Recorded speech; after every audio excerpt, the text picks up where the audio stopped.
Welcome to another week, another show of Hawkeyed with me, Dave O'Hara. Momentarily, you'll see our good buddy Jess Suttles joining us on screen. Jess, of course, as you know, joined me throughout this program for the 6 years we've been on statewide TV. Jess, former Hawkeye basketball, playing great. Former Mr. Iowa basketball in high school, then went to Iowa. Big Ten player of the freshman Big Ten player of the year, and on all Big Ten teams after that.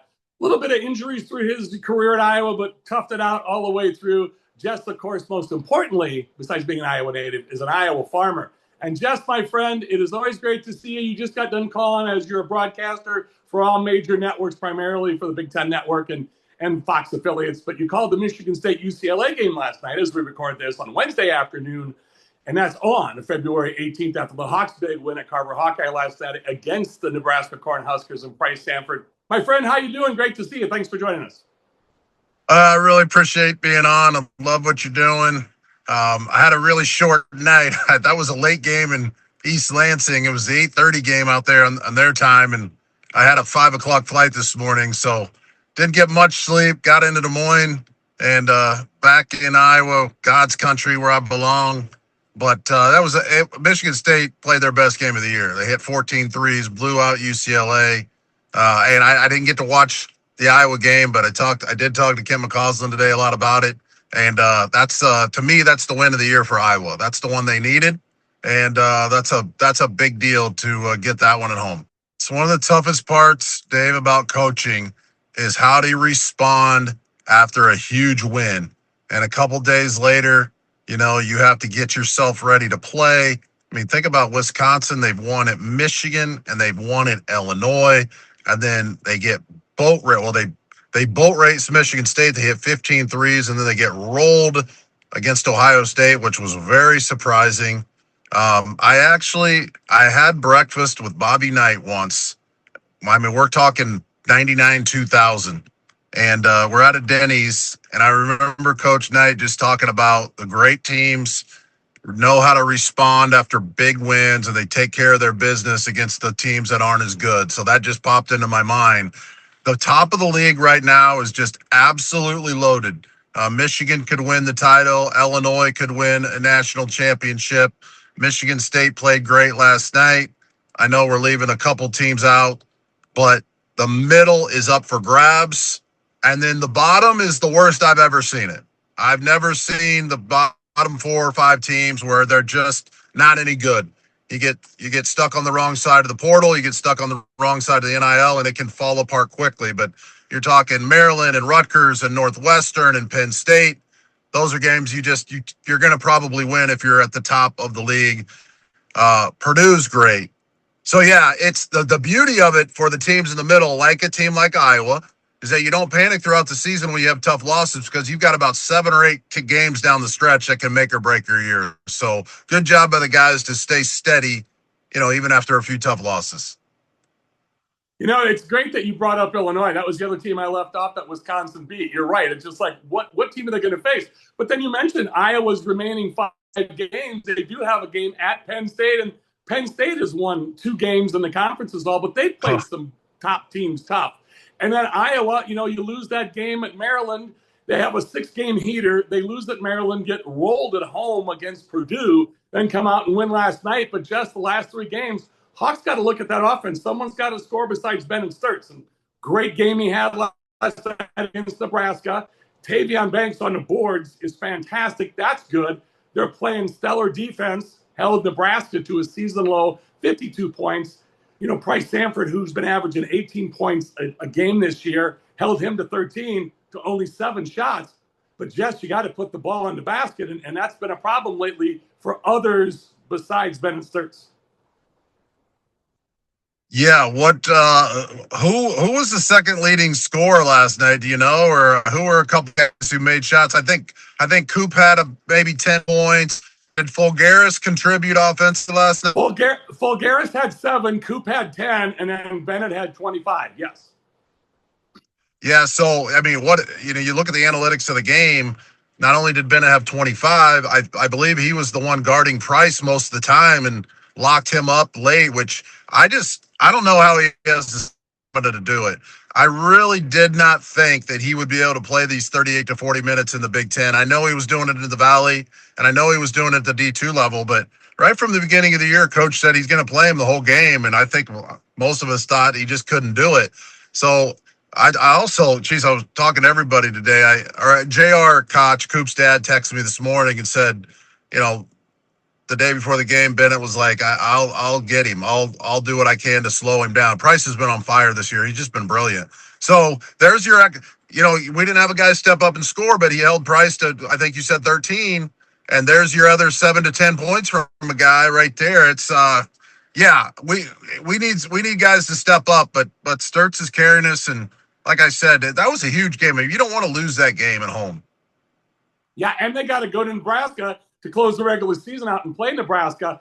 And you are correct. Yeah. Brennan played all 40 minutes last night, Sturts did, and Price Hamford 37 minutes. So it was the battle for those two. Yeah, I don't know how he's doing it. This is a physical league. I mean, these guards get beat up. I mean, the officiating gets a little squirrely sometimes. You get hit a lot. You go to the floor. I don't know how he plays both ends. I mean, I get just being an offensive player, but he's going to have a good NBA career if for no other reason. He has the skill set, but that stamina, to play 100 games and not get tired. That's amazing. I mean, I know the tempo is slower, and I know we're not getting scoring from other guys, but I'm just trying to think back to when I was playing. I just don't know how you play 40 minutes. I mean, I can see some guys who kind of trot around, but I don't remember any star players just never coming out of the game. But Jess, you get that Michigan-Iowa game at Carver. How cool is that going to be? You being a broadcaster, but you being an Iowa native and a former Hawkeye. How great is that going to be? Oh, that's unbelievable. I was kind of glancing through Michigan's schedule today. I was on a radio show out of Michigan, and they've got Duke this weekend. I mean, imagine that. They're going to step outside of conference play.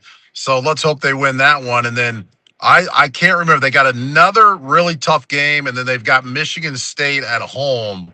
So let's just hope, selfishly speaking, that they come in with the number one ranking and just one loss. And then interesting if Dusty plays all of his guys, right? Because they're 4 games up with 4 to go, I believe.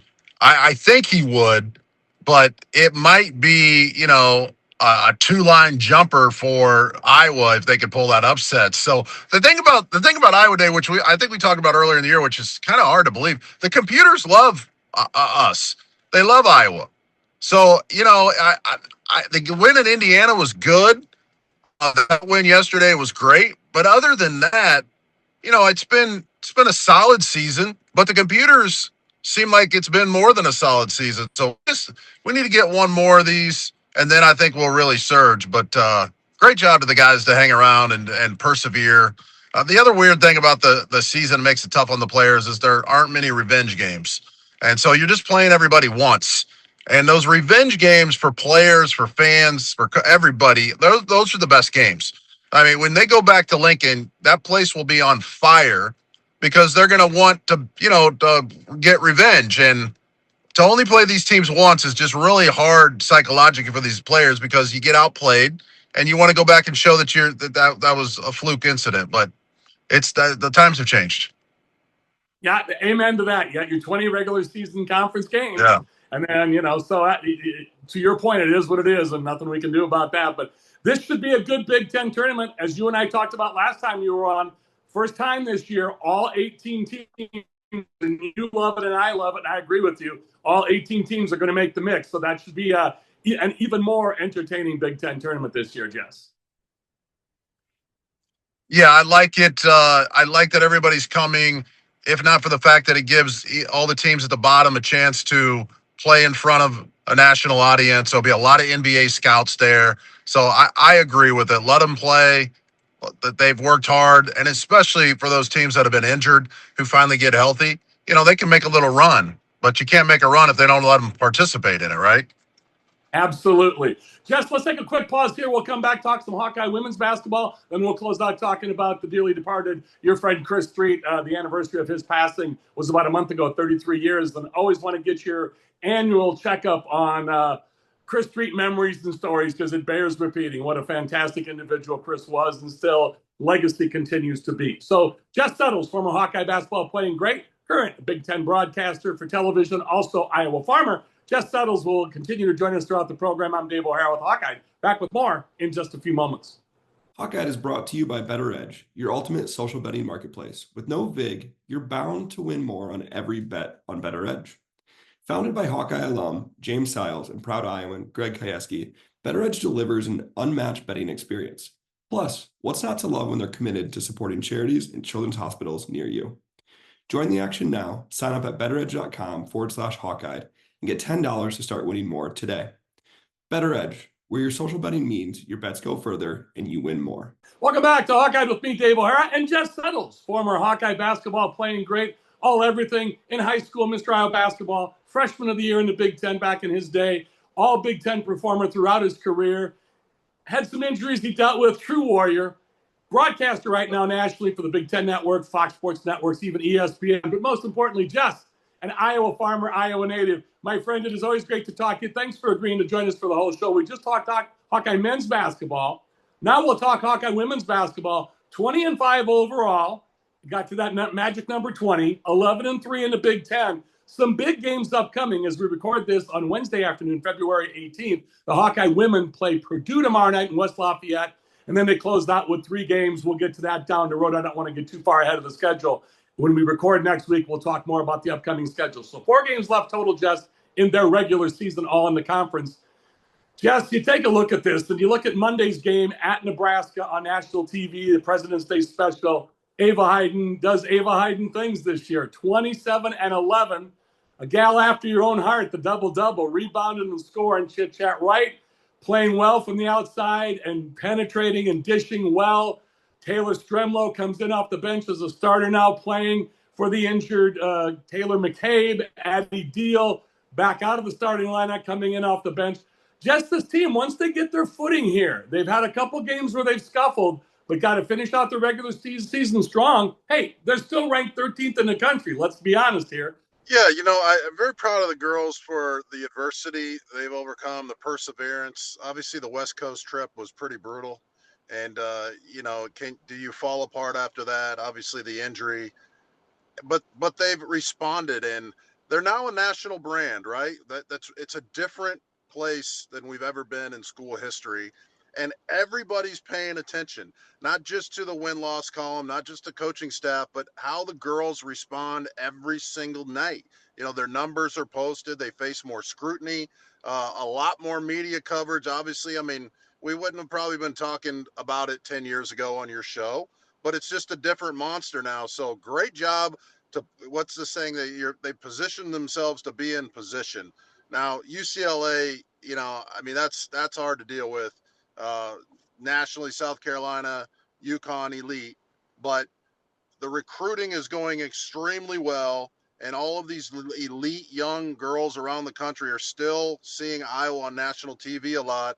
And that was a great job by Ava the other night to come out and hang that double-double and dominate, and it's always tough to win there. It's fantastic that you mentioned that about perseverance, because you take a look at this team. I get it. Jen Jensen inherited a great team coming in when Lisa Bluter retired. But still, she's kept that national brand, and the sold out. Every game is sold out. You take a look at who she's bringing in, the national, Wilichko just finished her high school career, or upcoming, going to be one of the national players of the year. She's coming in next year. And Jen Jensen has just kept that recruiting train rolling. And you mentioned it. She is the first coach in Hawkeye women's history, her first 2 seasons as head coach, to get 20 wins a season in the first 2 seasons. So, again, I get it. She inherited some great talent, but just she's kept that talent pool going, right?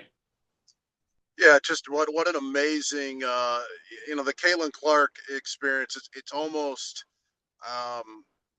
my wife and I, we were up at Notre Dame. We took my little daughter to Notre Dame. I got a friend to look at an ankle injury, and I remember walking around that campus, and Caitlin, if you remember, had committed verbally to Notre Dame, to Muffet. And my wife just randomly just walking on that campus said, I still can't believe we got Caitlin. Right. So it's almost a movie, the last 4 years. So then then Bluter's like, this is the pinnacle of my career. I'm going to spend some time with my family. That's really a tough thing to take over because Caitlin was difficult to manage in a good way. It's a full day of dealing with media and expectations and all those things. So to keep all the girls around and then to keep the tradition and the winning going, I'm just proud of every one of them involved. It's not easy to do. But yeah, for 20 wins each season, that's amazing. And I think they feel pretty confident going into the Big Ten tournament that they're going to play well. Jess Settles, former Hawkeye basketball playing great, current Big Ten Network broadcaster at Fox Sports Networks, Iowa farmer, kind enough to join us for the whole show today. We'll be back to close out the show on Hawkeye in just a few moments. If you want to go faster this spring to capture that additional yield, protect your seed when you're planting early. Here's Lynn Williams, our general sales manager. There's no doubt that planting early increases yield potential, but there is risk. With Merschman Seed Starting Line and Starting Line Plus seed treatments, we are managing those risks. Combine that with soybean varieties with proven defensive packages, and you're going to see higher yield potential across all your acres. Contact your local Merschman Seed dealer today and find out about Starting Line and Starting Line Plus soybean seed treatments. From Merschman Seeds, your friend in the field. Welcome back to Hawkeye with me, Dave O'Hara, and Jess Settles, former Hawkeye basketball playing great, college basketball analyst for television, and also Iowa farmer. Jess, we talk about Chris Street, your dear friend who passed away before you even got to be his teammate. He was your big brother on campus. He was part of your recruiting process when you committed to go to Iowa. You would have been going in as the freshman. He would have been going in to his senior year. What a combo you two would have been at the front of Tom Davis' zone. Instead, you had all kinds of pressure coming in as the freshman to take his place.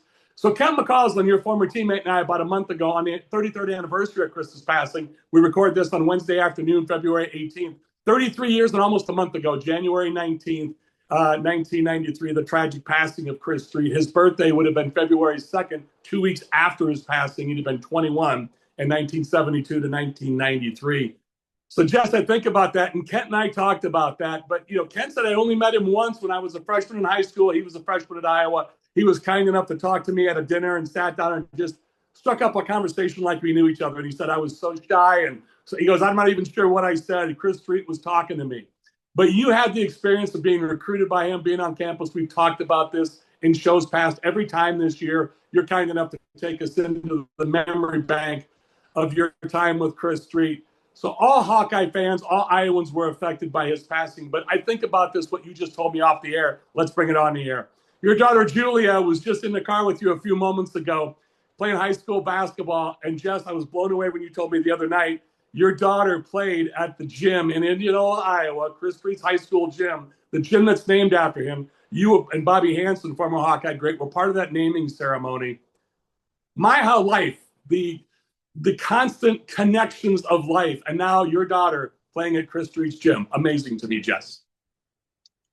Yeah, just a surreal experience the other night. I don't look too far ahead on the schedule. Julie's just a freshman, and so it's just kind of like my wife tells me the day before where the game is, and if I'm here and not calling a game or working, I get to go. And so, the Indianola pops up. I immediately text one of my good buddies, a guy that you know well and have respect for, Casey Blake, the former Major League star out of Indianola, the Blake family, just a legendary baseball family in Iowa.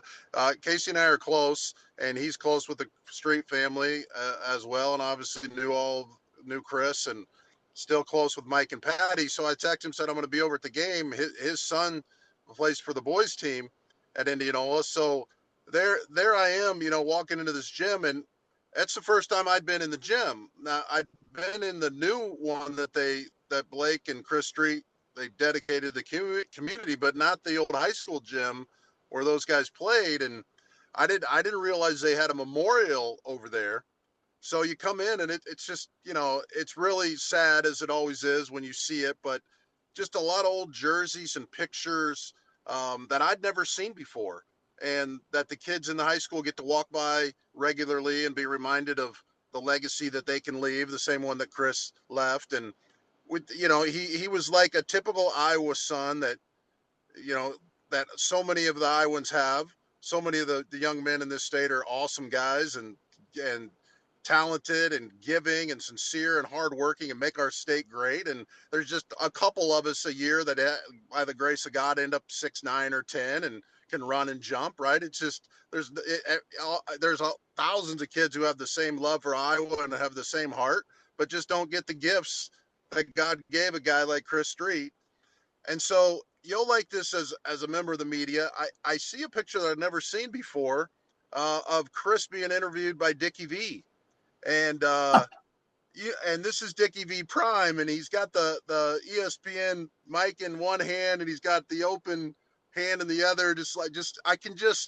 You can see the smile on Chris's face because, as you know, back then there was a time when Dickie V was bigger than the game itself. And you'd be warming up, and I couldn't take my eyes off of Dick Vitale over at the side, and none of us could. You knew if you were playing in front of Dickie V, you were at the game of the night in the country. And we played a lot of times in front of him, and I could just see the smile on Chris's face. Like, he knew, like we all knew, like, this is a big deal. And it looked like a post-game interview, so he must have played well and was the player chosen to talk to him. So I take a snapshot of that picture, and I text Dickie V, and I say, Dick, I just want to bless you with this picture today. I doubt you've ever seen this one. I'm at the Chris Street Gym with Casey, and here's the memorial. And he got right back to me. Made my day, Jess. Can't believe just so grateful because it took him right back to the game as well. Go into the game and had a wonderful time watching the young kids play. That's what Chris would have wanted. Life to move on. Hang out with Casey. He sits by me. Joanna's there. Julia had a nice little game, and by the, again, by divine appointment, by the grace of God, she gets named the player of the game. And so she gets to go on the radio show. You know how it works. This is your whole career in business is what you do. And she goes on that radio show, and I told her, I complimented her. I said, Chris would have been proud of how you played tonight, right? And so she said that on the air, which was wonderful. And so always, it was amazing to be there. Always emotional, and it was fun. It was a good experience for her. Jess, it's amazing to this day, 33 years later, it still chokes you up as it does me and everybody watching as you're getting emotional, and deservedly so with your daughter. I mean, how it all comes full circle. And to see you again get emotional, it gets me choked up, lump in my throat. Every time we talk Chris Street, all these years later, it is amazing your daughter, Julia, gets to have this legacy passed on to her. Jess, you are truly a gem. And once again, I don't know how you do it. I always think to myself, and this happened at the last minute, viewers, I want you to know. Jess and I, talking commercial break before this segment, he dropped his daughter Julie off. She was in the vehicle. I got the pleasure of meeting her, saying hi and goodbye to her. And I said, well, why don't we go there this time and talk about your daughter playing at Chris Street's gym? Every year you top yourself. I don't know how you do it. This is 6 years in a row now we've been on TV together. And every year you've joined me. You're Chris Street. You're going to have to come up with something next year for the 7th year because I don't know how you do it. But again, a fantastic Chris Street memory. And it's just amazing that you take us inside with that. Thank you so much for that. Well, you're welcome. And I really appreciate you, bringing up at the very beginning of the conversation about us Chris and I playing together at the front of that press. It's been decades really where I've kind of thought of it from that angle. I think of it as missing him, and I think of it as him not being able to have a wife and his own kids and all the wonderful times that we would have together, which is what happens when you lose somebody young, which we've all experienced. But to be, playing with him would have been a dream come true, and he mentored me, and it was one of the main reasons that I went there. And I appreciate the compliments. I mean, there's one or two of us a year from the state that typically get a chance to go fulfill that dream that a lot of the kids have. And I know the fans and your viewers love those inside stories because I loved them when I was a kid. And just to be able to, take some guys into the locker room and share stories from the huddle and events, it's a fun thing to do. It's my pleasure. And the Chris Street story will always rip our hearts out. It's just as enjoyable as he was to be around and as how magical he was. My goodness, he was so young, and I just wish he'd have been sitting with us the other night. Amen. Could you imagine you and him and Casey Blake, and he'd be 54 years old with his wife and kids, as you mentioned. Probably one of his kids playing either against Julia or with Casey Blake's son somewhere. I mean, it just blows your mind to think about, the possibilities, not just in the game of basketball, but in life. But Jess, as always, it is truly a pleasure. I know we've had you a couple times this year during the season. I always want to have you more, but I definitely want to touch base with you one more time, either as we go into March Madness or as we close out the season, because your insights, your experience, good luck. Hey, and by the way, you'll be calling. I want to remind the viewers again, Jess is going to be a Carver Hawkeye calling the Iowa-Michigan game. Number 1 Michigan coming into Carver Hawkeye March 5th. Cannot wait. Jess, it's always a pleasure. Thank you so much. And it was a pleasure to meet your daughter, Julia, today. So thank you so much for that, too. Thanks so much, Dave. I appreciate you, brother. Special shout out to everyone down in Southeast Iowa, right? It's God's country. All right, buddy. Thanks a lot. Amen. For Jess Settles, I'm Dave O'Hara and Jess's daughter, Julia. And to my production partners at BettorEdge and BettorEdge.com, Greg Kajewski, and to you, the viewers, I'm Dave O'Hara and Jess Settles with Hawkeye. That's all from us. Thanks to all of you.